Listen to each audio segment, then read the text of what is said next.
Now. On 105.9 FM and streaming worldwide on the WMAL app. O'Connor and Company.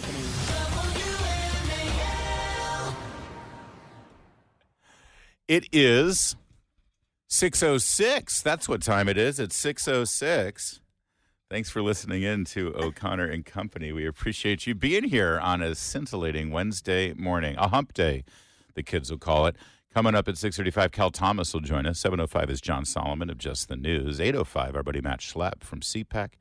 And then at 8:35, Julie Kelly. I'm Larry O'Connor, and that's Julie Gunlock. Good morning. Good morning, Larry. I don't know why I'm doing that. So we talked about this guy who used to be one of the participants in The Bachelorette, right? Who famously about 6 months ago came out as a transgender woman. Yes. We mentioned this. Very a bit, hairy transgender. He's a hairy dude. He kept a beard, in fact, through the whole thing. But as people started admonishing him and saying, you know, why do you have a beard if you're transgender? Yeah. Why don't you wax your chest if you're transgender? Why are you? And he would constantly. He was wearing dresses. He would do Instagram videos. Strapless or right and spaghetti strap dresses. And he would always reply and say, "I'm living my truth." Yes, it's my truth. Who were you to define what a woman is supposed to look like or what a transgender? And it was pretty clear to us that this was sort of a Borat-style hoax. But he never really dropped it. He maintained it the entire time. I saw one sort of, People, it wasn't People magazine, but it was some sort of Hollywood gossip site that said it was a woman reporting that she saw him at the pool dressed in men's, like swim trunks. Uh-huh. That was the only time I saw anything where he had dropped it. But in general, when he was in public, he was always dressed as a woman. I see. Now, I didn't even see that. Yeah. I thought that the amazing thing is the media, for the most part, and activists kept their mouths shut. Yep. Because they didn't want to be wrong. Right. See, so it was obvious to us because we have no vested interest in playing along with the charade or is it charade in this context? You go with it's both are fine. I watch too much BBC. Tomato, is my potato, problem. We have no vested interest in playing along with this, and I saw a little twinkle in this guy's eye that he was doing a troll and he was trying to prove a point. And part of the point that he proved is that the media who covered this, they wrote articles about it. Bachelorette star Josh Sider. Brave Josh. Comes out as transgender woman living his new life. They wrote about it, and they made no judgment one way or the other. Right.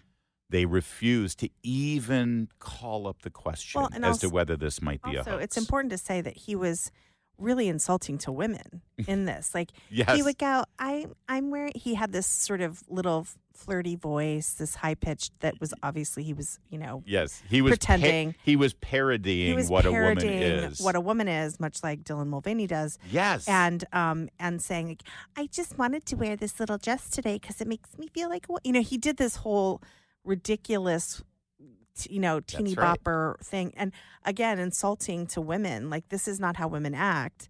But they were fine with it. All the media reports were fine with it. If this is his truth, this is his truth. Right. Well, absolutely. And any question that you may have had about Josh Sider being a transgender woman and the way you could have made the exact same commentary about Dylan Mulvaney. Absolutely. And there would be no difference. So long story short, and we've spent a lot of time setting this up just so you remember who we're talking about, he finally revealed yesterday that this whole thing was a stunt. Yep. To draw attention to this issue and to point out how ridiculous it is. But this is from June 24th.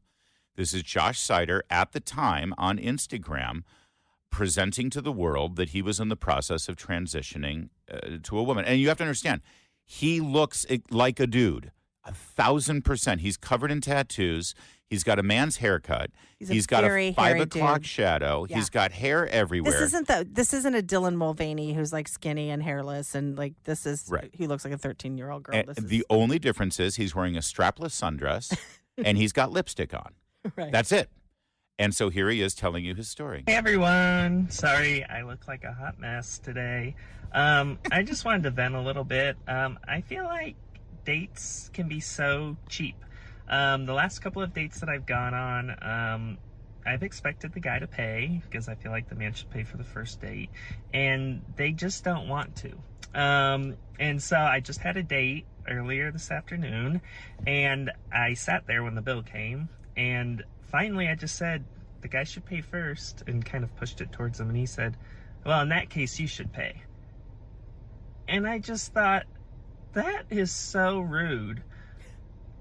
And I just don't understand what the issue is. I feel like everyone's trying to get something for free these days. I don't understand. I just want to go on a date and have the man be a gentleman. And treat me right, treat me like a woman. Larry, if you follow this issue, this isn't so different from what actual transgender people sound like. Oh, I know. When they clearly look like a man. It's Klinger. Is who I'm. If you're not aware, he looks like Klinger from MASH. Yes. And of course, here he is blaming this date of transphobia for saying, you're a guy, you should pay. It's like, that is so rude. So mean. It's so rude. By the way, recently he came out and admitted that he's still attracted to women, and he was vexed because, well, does that mean I'm a lesbian? I'm now very confused. Confusing. Yes. All very tough. And he appeared on Alex Stein's show on The Blaze, which is a very irreverent, right-of-center comedy talk show. It streams on platforms like The Blaze. I don't it's not a family-friendly show, let's just say. Right. But Alex Stein was trying to sort of like, dude, I see right through you. Because I see you're like me. We don't have a lot of shame. But your loved ones, they know it's a bit. I mean, why are you going to do this to them for so long, Josh? Yeah, I'm just living my authentic truth. And come on, Josh, show me too. Quit playing with me. I just loved that. But that is the language of the left. That is the language of Oprah Winfrey. Did it perfectly. Yes, exactly. This is exactly what Oprah has done to this country. I'm living my authentic truth. I'm living my authentic life. That's right. I want to be authentically me. And how dare you object? And how dare you? Why do you have to be a bigot? Okay. So last night on that very same Alex Stein show, he revealed the truth, and here's what it sounded like. And I think a lot of trans women are turned on at the thought of themselves being women. Guess what? It doesn't magically make them women. It doesn't mean we have to accept that they're women. They are simply men turned on at the thought of themselves being women. That's great. We live in a free country. You can do whatever you want, but don't make your fetish my truth. Yes. I don't have to accept it. To go to the second part of your question, how did I come up with this? I was talking with some friends, and we said this is patently false. Men do not magically become women. I said, let's look at the medical literature and what it says. It says that trans people don't have to transition, don't have to have gender dysphoria, don't have to get surgery, and don't have to get hormones. If they feel they are a different gender than their bio-sex, then they are trans and they are valid. And I said, understandably, this is ridiculous. Then I can present exactly how I am, and I can be trans and valid if I say that's my gender identity. And so I said, let me prove how ridiculous this is using reductio ad absurdum by being trans for 5-6 months, and hopefully people will understand then how ridiculous this is. Yeah. And you have mission accomplished. I'm glad he said that. There are a segment of transgender identifying men who get turned on by identifying. Fetish. It is a sexual fetish. It's been well documented. And then the left decades. wants me to be okay with those people being in a bathroom with me or being in a locker room with me. Or with our daughters. Or with our daughters. It is sickening that I should be told that I should be uncomfortable so that some person with a fetish can live out their fantasy. Well, let me tell you something. Josh Sider did not fool us. We were in on this pretty quickly, but I'm glad he and did we this. knew. I'm glad he did it. He didn't fool us, but he's an absolute legend for carrying this off and doing it the way he did. And I told you that the media and activists, they were kind of silent and they didn't say anything about it because they didn't know how to play it. Well, Josh Sider, get ready, because they are about to come down on him. His metaphorical skull is going to be crushed by the weight that they are going to throw at him right now. And he's going to need some strength, and he's going to need some support because they are going to try to destroy him now that he has come out as straight. It's 6:15, WMAL. By the way, one quick addendum here. Well, two quick addendums on this story of Josh Sider pretending to be trans. Number one, I don't know who was styling Josh, but those were some fabulous dresses. No, they weren't. No? Let's see from a straight man's perspective. They were nice. Secondly, people all talk about the gender gap. Trump is actually making inroads with women right now because of this transgender issue. Susan Ferruccio writes about it in the Washington Times. This is actually a topic that is binding Republican voters together, because it's very hard to find Republican voters who are like 98% agreement on a topic. This is one of them. Yeah. So it's good for the base, number one. Number two, there are other women who are crossing party lines because of Title IX issues, because of women's sports issues. I know that you at Independent Women's Forum are very plugged into that. Yeah, I just want to say a quick thing. What makes me sad about this is I do think that this is a unifying issue. Sadly, though, for women on the left, it only occurs to them when it happens to them personally. In theory, they like to say things like, oh, no, all people should be able to play sports. And even if you're a male and you identify as a woman, we think that person should be allowed to play in women's sports, right? Mm-hmm. Then it happens and their daughter loses a scholarship or loses a place on a podium or loses the glory of winning her race, and then they change their mind.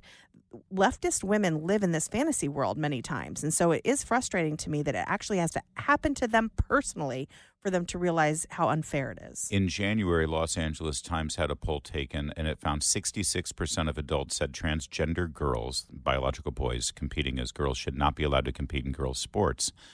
A Gallup poll recently, though, shows that it's 70%. That's a cultural issue that's actually moving in the direction of a more conservative framework.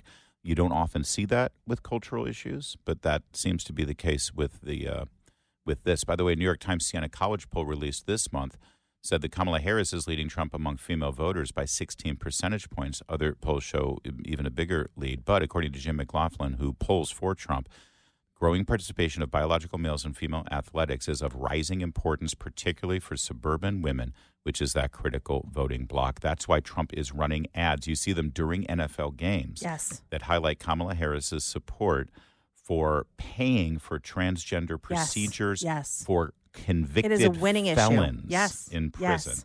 It is 100% also a in our winning military. issue. Also in our military, where you actually, there is concern now that people are joining the military just to get these services now. Yep. Leading to an unqualified, unprepared military with bad morale.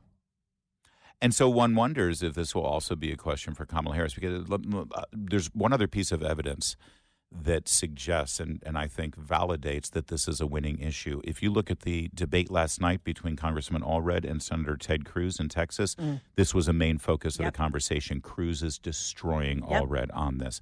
It's all over his ads. If you look at the Senate race in Pennsylvania between Casey and McCormick on a debate earlier this week hammered this issue home. Every single Democrat senator in a purple or red state like Texas, like Pennsylvania, like Wisconsin, like Michigan, where they're having these Senate races, they are on the defensive on this, and the voters of those states do not want anything to do with it. The fact that those Democrats are in trouble in those states tells you, obviously, it works, and that means it works at the top of the ticket. It does. It really is an important issue. It really is a winning issue for Republicans. And it gives Republicans something to pivot to when Democrats constantly claim that they are the party of women's rights and looking out for women. That's right. It allows them to pivot and say, so tell me, first of all, what is a woman? Yes. And secondly, why are you allowing men to go into women's spaces? It is a safety issue. It is the ultimate safety issue. And Republicans really need to focus on this issue. Coming up, we suggested that Joe Biden might be having a silent feud with Kamala Harris. He's been doing things to undermine her. Well, yesterday he came out and he said some things that were meant to support Kamala and go after Trump. And, well, Biden did what Biden always does. He screwed it up. So we'll play that audio for you coming up in a moment. It's 6:21. Yeah, so Joe Biden apparently got a memo that he's got to be a little bit more supportive of Kamala Harris, because it hasn't appeared that way recently, has it?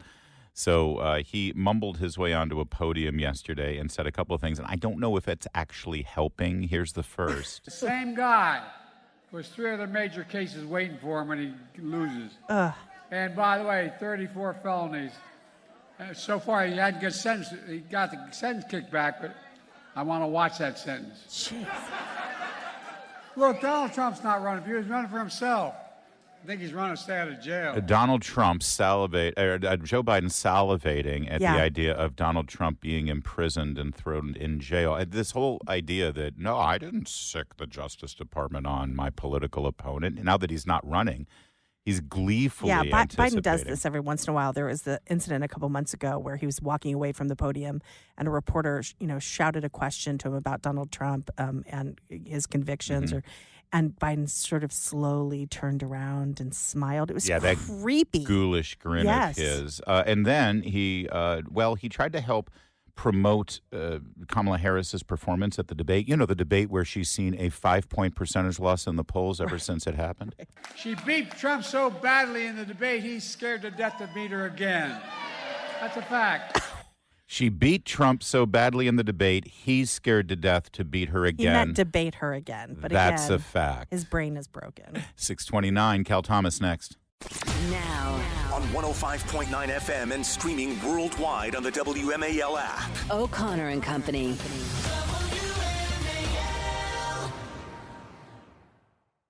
6:36 now on this Wednesday morning in your nation's capital. Thanks for tuning in. What?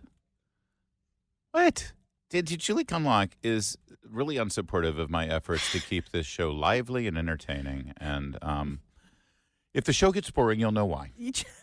All right, I'll just leave it at that. Coming up at 7:05, John Solomon, just the news on the contacts Cassidy Hutchinson had with Liz Cheney and whether they were ethical or legal. 8:05, Matt Schlapp, CPAC, and 8:35, Julie Kelly. I am Larry O'Connor. That is Julie Gunlock, who is trying to drain all the fun from this show. Sorry. Good morning.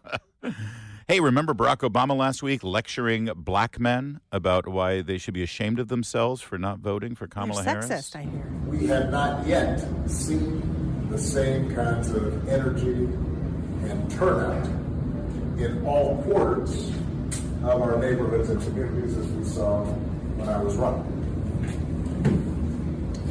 Now, I also want to say that seems to be more pronounced with the brothers.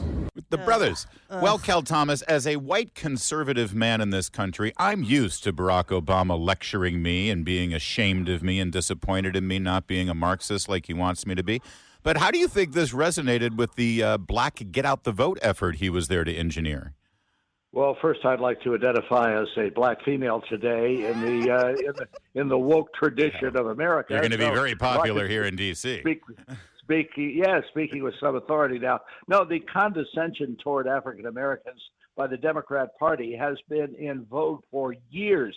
And if anybody goes off, you should pardon the expression, the plantation, then they are immediately denounced as not being truly black. You saw that with Biden's comment 4 years ago on the Breakfast Club, where he said, about black people, if you don't vote for me, you ain't black. Ghetto, you ain't black. Ghetto talk there from a white guy. and it's the same thing with Obama. And he topped on misogyny in addition to the racial tribalism. Look, younger black people don't have the experience of the civil rights movement of their parents and grandparents. They're looking at results. They're looking for something to make their lives better. The first thing they see is crime in their streets. The second thing they see is their failed public schools. In Chicago public schools, only 25% of students when they graduate are proficient in reading. That's a disgrace. China is racing ahead of us in education at all levels, and we are continuing to bow to the teachers' unions and their salary increases without any requirement of competency. So this is all condescension, and I think younger black people are tired of it and are looking for solutions, not just trendy slogans and showing up in their churches every 4 years and then going away and never seen again until 4 years later. Yeah, I think you're right. That's right. And Cal, I also, it's not as though the Obamas, because I say Michelle Obama also has a lot of influence here, they haven't been out much for Kamala Harris. This was sort of, a last-ditch effort by Obama. They're trotting out Clinton and Obama now, and, several other high-level sort of Hollywood stars are coming out for Kamala. But don't you think it's also that, black voters can detect sort of desperation here, that Obama emerges from his, one of his mansions and tisk them. But again, Obama has not been on the campaign trail for her very aggressively. In fact, he didn't really come out for her, until it was pretty much a foregone conclusion. Well, I'd call it a Hail Mary, Julie, if they believed in Mary. But I think it is desperation. I mean, the polls are showing that the trend is going, especially in the swing states, toward Trump, and it's a desperation move. Obama is the only president in my lifetime to stay in Washington. What does that tell you? It tells me that he sees this as his third term. He's pulling the strings for the puppet Biden and Harris behind the scenes, and it's just a remarkable thing. Yeah. Every other president's gone home, but he stays. We're speaking with Cal Thomas, of course, and you mentioned the Blessed Mother there, so I should follow up with a discussion about the Christian vote. There are studies right now that should be a bit of a red flag to conservatives and Republicans in particular, that people of faith, these are people who are regular faithful churchgoers, are reticent to vote in this election. I wonder if you could comment on that, and especially, I think part of it is because there's been a equivocation in Donald Trump's position on abortion, or at least an appearance of an equivocation. I think he's being consistent. He was against Roe v. Wade. He put together a Supreme Court team that got rid of Roe v. Wade. It's now a state issue, and he doesn't think the feds should have anything to do with it. Now, you may quarrel with that, but it seems strange to me that pro-life Christians would now walk away from Donald Trump when he's the one who actually delivered what we've been hoping for 50 years. Absolutely correct, Larry. I mean, we've made movement in the right direction. And while in some states there have been more abortions than before Roe versus Wade, and you have the pill now and everything, we are still making progress in the pro-life direction. I think it's foolish to not vote. In not voting, you're just effectively voting for the other side. The secular liberals in the Democrat Party are not constrained by teachings at church or priests or pastors who try to define right from wrong. They just go out and do their own thing. So I think it's a big mistake. This survey you mentioned is done by George Barna, who consistently looks at the evangelical base, and there are no purebred politicians. There may be purebred dogs, but there are no purebred politicians. We got to vote for the ones who's going to advance the conservative and the religious agenda more effectively. And I don't think that's even a choice in this election. Calvin Coolidge Thomas, it's always great to get your insights into such things, sir. Thank you for joining us. Thanks, guys. All right, bye. Bye. Weeknights from 6 till 9. On News Talk 105.9 WMAL. Making sense of the news. The first dude, or he wants to be the first dude, I should say right now. He's the second dude. Doug Emhoff. I thought it was Bruce or Lance.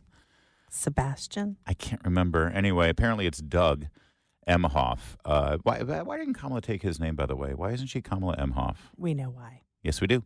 So anyway, we know a lot about him now. We know that he slept around with his children's babysitter behind his first wife's back, got her pregnant, paid her hush money to... We don't know what happened to that baby. Get out of town and did Lord knows what with the baby. Then there's credible witnesses who suggest that he smacked his girlfriend, the woman he dated right before he met Kamala Harris. So hard it spun her around. Yeah, there's 3 witnesses to her complaining about it as it happened, but not one journalist has asked Doug Emhoff that question. He's given 3 interviews now. Yep. And no one has raised that question. I think the latest was Molly Jong Fast, actually, who claims to be a feminist. Isn't she a feminist over at MSNBC? Well, there's more important things. He's very much in favor of women killing their babies before they're born. So that's more important than anything else. Dan Lebitard is a sports reporter, a sports broadcaster. He does a lot of work with ESPN. He has a podcast, as everybody does. He had Doug. So Doug Emhoff goes on Dan Lebitard's Sports Talk podcast, where he knows he's not going to be asked about it. Sure. And he wasn't. But he did lend some insight into his relationship with Kamala Harris. He talked about the moment where Joe Biden announced that he was withdrawing from the presidential nomination sweepstakes, which obviously is a pretty big day in the life of Kamala and Doug, right? So he was asked about it, and he explained exactly what went down. You said that communication is key, but she couldn't communicate with you immediately to tell you that Joe Biden had stepped down, correct? You were busy in spin class, right? My God. That was right. So it was, I was in LA. It was during that weekend when all the planes were down because of the software glitch. So I had to spend an extra day in LA. I decided to go to a cycling class with some friends. I do real fast. Let me just jump in here. It was a spinning class, but he's been advised by communications people that sounds a little fey. And by the way, the two friends are a gay couple. Of course. And the gym is in West Hollywood, which, just for a point of reference, it's like DuPont Circle here in D.C. All right? So I just want to paint the picture properly with the fuchsia spandex and all that stuff. I bet he wore a headband. Yeah. But it was a cycle class, not spinning, because cycle class sounds manlier. It sounds like he's preparing for the the Tour de France. Yeah, absolutely. I was there with Lance Armstrong. Ooh, I knew someone named Lance was involved with this. Okay, so go ahead. Finish the story, Doug. Please, we're on the edge of our seats. And it was an hour class, and we were just chit-chatting. I had my phone in the Secret Service car, so I didn't have my phone. We were just dishing like the girls will do. Gossiping. You know what I heard? All right, sorry. I apologize. I swear I'm going to let him finish. We were just chit-chatting. And then my friend's partner just showed me his phone with the letter from President Biden, and I'm like, gotta go, and just ran into the car, and there was my phone, literally, like, you could feel the steam, 7 or 8 messages, all with, where are you? Call Kamala, and it was. By the way, I do like that's interesting. So it wasn't Kamala texting him. It was a staffer texting him saying. Maybe she does a little third party. Like, you think? Yeah, third person. Call Kamala now. Call the boss. Yeah. Call Kamala. Maybe it's their way of flirtating. That could be, I suppose. That's a little disturbing, actually. All right. A 1 minute or less conversation, which started with, where the F were you? I need you right now. And basically get to work. Okay, so I'll let this finish, but just. So you finally call your wife, who is now obviously quite possibly poised to be the presidential nominee. A little panicked. And she said, and in the 1 minute she talks to you, she says, "Where the F were you? Get to work. Yeah, get to work. Get to work. Where the F are you?" They seem loving. I just need to ask you, because I'm a husband, and my wife would never address me in this way. Don't ask me, Larry. I swear to you, I'm talking to Darren. I don't care what goes on in our life. If she's having trouble to reach me, when she finally gets a hold of me, I assure you, I know this with all the confidence. You're just setting this up. Of the You're planet, just setting this up. that there is no way my lovely wife Meredith would ever begin a conversation with, "Where the F were you?" Julie, that's weird, isn't it, for a married couple to talk to each other that way? Julie? Michael, could you turn Julie's mic on? Is everything working over there? Have you been talking to Darren? Yeah. Did you get ready for this bit by talking to Darren? I might get angry if I make a few calls and he doesn't answer his phone. Have you used the term, "Where the F were you"? Never. You're such a liar.